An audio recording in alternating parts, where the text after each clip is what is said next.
Je voulais vous remercier, Madame Gibert, pour la présentation de ce bilan.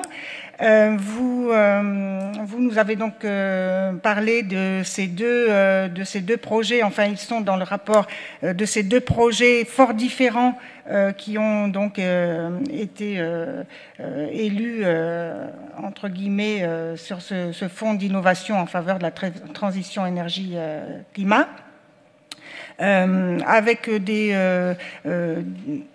montants très différents, un montant assez élevé, plus de 600 000 euros, et puis un autour de 50 000 euros.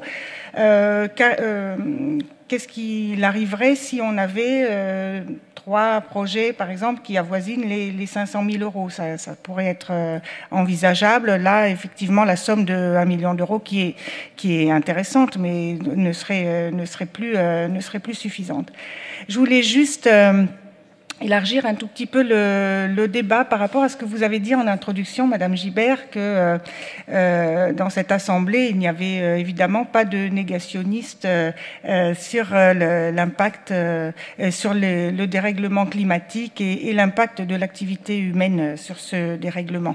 On voit bien actuellement les différents problèmes avec les inondations notamment. Alors bien sûr, tout le monde a conscience de l'impact sur le dérèglement climatique, mais ensuite les réponses sont diverses. Et quand on entend par exemple qu'il faut artificialiser encore plus les sols pour créer à la fois du logement, une ligne de métro, etc., on peut quand même se poser la question de savoir si on a fait le lien entre ce développement en termes de logement, ce développement en termes de transport. Bien sûr, tout ça est utile, mais comment on le fait et où on le fait, c'est vraiment important. On ne prend pas en compte actuellement la nature des sols dans le choix des endroits pour construire.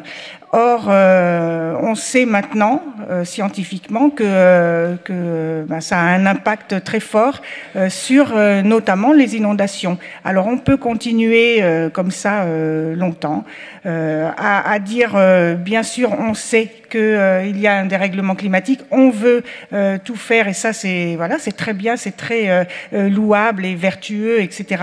Mais après, il faut des actes en rapport avec ces paroles, et les actes, c'est aussi de préserver les terres agricoles, préserver les sols quand ils sont très bons pour l'agriculture, par exemple, et faire attention à ce qu'on y fait, et notamment quand on artificialise, je le redis, on crée en cascade des réactions qui amènent aux inondations que l'on connaît aujourd'hui et qui ont des impacts forts, des impacts sociaux, des impacts économiques, en plus évidemment des impacts environnementaux que l'on connaît.